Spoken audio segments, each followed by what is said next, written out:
Hey guys, thanks so much for stopping by my channel today. I have a project here for you for the Scrapbook Nerd online shop and blog, and I'm going to be sharing a card making process with you today. This is the card that I created, and it's an A2 size landscape folding card, and I really like how this turned out. I'm going to be using this Concord and 9th City Stacks stamp and die set, and it's absolutely gorgeous. I love this set. I love all things Concord and 9th. I think that they are so creative and they come up with some really interesting and different and unique things that I love. I'm going to also be using this stitched rectangle stacks die that I'm showing you here. I'm going to be using the second largest one. You can use any rectangle die that you have in your stash. I'm also going to be using 4 different colors of oxide inks here. You can see on my desk. I'm going to be using some Copic friendly ink, some Memento Tuxedo black ink for my Copic markers. And I'm also going to be using some VersaFine Onyx black ink to stamp out my sentiment on my card front. Now I'm using Copics to color my images here today, but you could use whatever it is that you have in your stash to color with. I'm going to stamp out my images here today using my Misty. I'm going to be stamping these onto some neenah Solar White Classic Crest 110-pound cardstock. They carry this in the Scrapbook Nerd shop, and I don't know where you guys are watching from, but I don't find it's easy to find this paper, and it's gorgeous. It's Copic friendly paper. It's fantastic for making card bases. It's just a really wonderful paper that's very versatile, and you can use it for a lot of different applications in your card making process. And I love it. So they do sell it over at Scrapbook Nerd in decent sized bundles. So if you're interested in that, make sure you go over and check it out in the shop. Now I am going to stamp out the images here that I'm going to be using today. So you can see that I've stamped the trees and the little grassy hill there below it. And the cityscape I'm also going to be using here today. I'm going to ink these up a couple of times and stamp them out just to make sure that the image is nice and crisp. And it's always good just to, and you can see I'm repositioning my paper just to make sure that it's shoved right into that corner, because every once in a while, when you pull your stamp up off of the paper, sometimes it sticks a little bit and it moves your paper. And it's really important to make sure, if you're going to be double stamping, that your paper's in the same spot, because otherwise you'll end up with a blurry image and nobody wants that, right? Now I'm going to go in here with my Copic markers, and I'm going to start off with a light color, then put down some of the darker color, and then go back with a lighter color and blend it out. This is a really, really simple method and a very common method of using the Copic markers. I don't have a huge Copic marker stash. I have just some really, really basic colors, and Copics are pretty pricey. What I did was I just went in and I found kind of like some basic colors that I knew would blend nicely together. And I just slowly but surely have been adding those to my stash. But like I said, if you've got Prismacolors or any kind of whatever coloring tools you have in your stash, you could actually use a water brush and your distress inks, just any kind of method to colorize your images. I happen to just, I find Copic super easy and quick. So you can see that I'm just creating the color on those trees, and I'm going to go in with that same method and color the trunks of the trees as well, using a couple of different colors of brown. So you could see the colors that I'm using there just on the lids of the pens. And I'm just going to go in with that lighter brown. It's probably, I'm not even going to guess. I was going to say E53, but I'm not 100% sure what this color is. And I'm going to color those tree trunks using that same light, dark, light method. I use exactly the same blending method with my Prismacolors or my Faber-Castell color pencils as well to blend the colors out. I'm going to go in with some warm grays and color the buildings as well. My goal is to try to make the buildings to the back look like they are in fact in the back, and I'm going to make the back ones a little bit darker than the light ones, so that the light ones won't actually have any, or the front ones, I'm sorry, won't have any shading on them at all, but the back ones will have quite a bit of shading. So you'll just see me going light, dark to light again as I'm coloring these different buildings for my city. Now, the really cool thing about this stamp set is I feel like it's meant to be, the items in it are meant to be layered to create these different landscapes and scenes.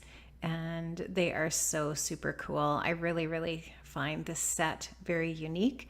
You also get in this stamp set, I believe there's some images of some houses. And there's some really cool sentiments with this stamp set as well. So it's a lot of fun. There's a lot of things you could do with this. Now, I'm not too worried about the bottoms of the buildings because those are going to be hidden by the trees, as you probably noticed on the finished card at the beginning of the video. So I'm not worried about that being a little bit messy or unfinished at the bottom because that's going to just get covered up anyways. Now I'm just going to go in with some bundled sage distress ink or distress oxide ink, and I'm going to take my distress tool and I'm just going to blend some of this color onto that grassy area. Now the beautiful thing about this cardstock, the Neenah Solar White cardstock, is that it just blends so nicely onto the paper. So this distress ink is just going on here so nicely and easily. It's so easy to get, just a really nice blend with this paper and this ink. I'm going to take a card front and I'm going to add some blue ink to that to create the sky. And I'm going to just blend that on in exactly the same way that I blended the green for the grassy area. I'm not too worried about this being a really even blend because it is supposed to be sky.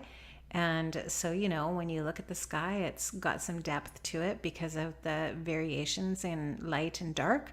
And so I feel like that's probably pretty realistic. So I'm not being too careful about making sure that the color on here is super even.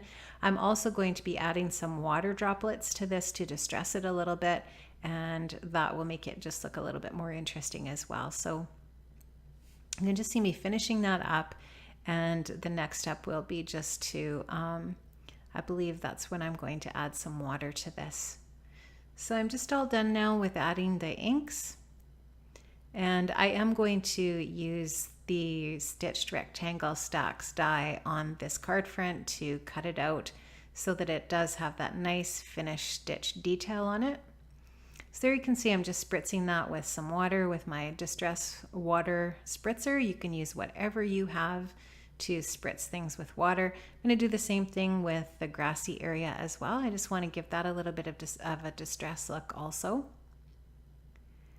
And there's that rectangle die. You can see I've already cut that out.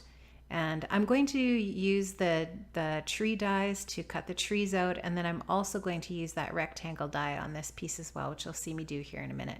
So I'm just going to be using that purple tape, which is a low tack tape, and I'm going to put that on there and run that through my Big Shot. And now I'm just going to take that stitched rectangle die again, and I'm going to cut out around the bottom of and the sides of this little piece here so that it matches up with the card front, which I've already cut out from the same die. Now, I don't know why I'm struggling with this, but this seems to be a pretty simple process. But it seems to be fairly problematic for me at this moment. I don't know why. Anyways, okay, so I'm just going to use that same low tack tape there. I'm also going to use the die from the collection to cut out the cityscape as well, and get those all cut out. And now I'm ready to start to create some details on my card front. So the first thing I want to do with that is I want to stamp the sentiment onto my card front so that that's all done and I don't have to worry about that once the card parts have been created to create my scene. So the sentiment that I'm using from the stamp sets is miss you is what the sentiment says. Actually, I think it says I miss you.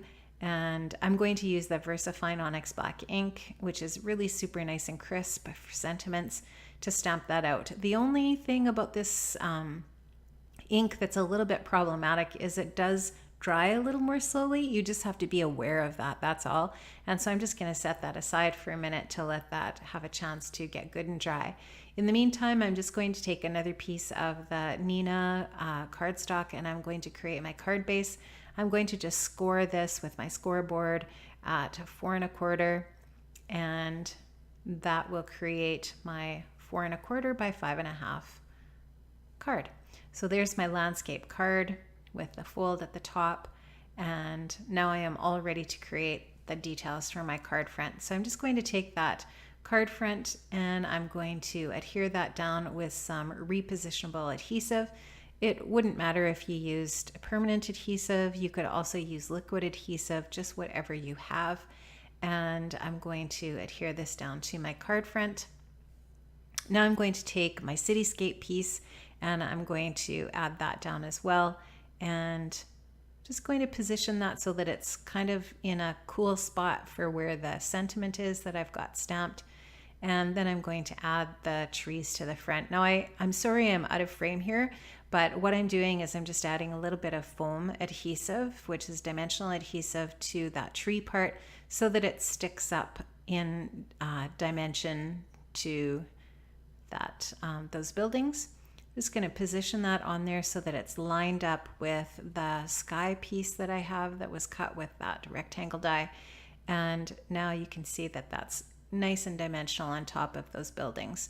I'm going to take a little bit of foam adhesive and add it to the backs of each of the trees as well,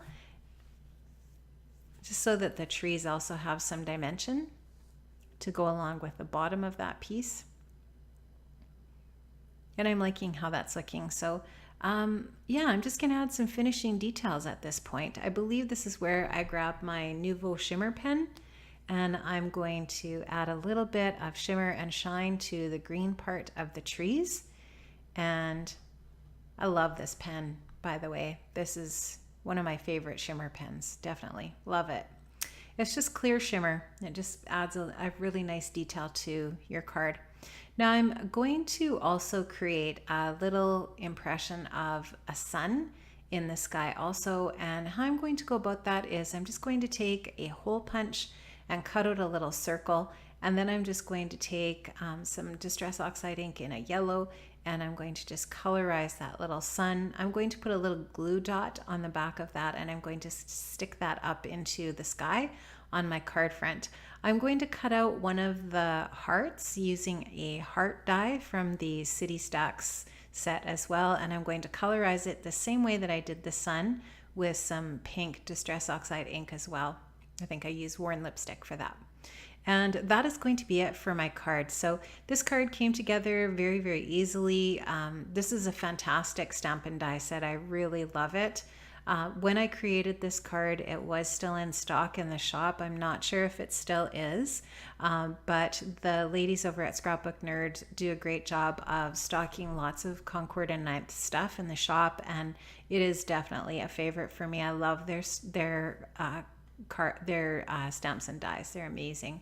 Thanks so much, guys, for stopping by. I will leave a link to the shop in the description box below, so make sure you check that out.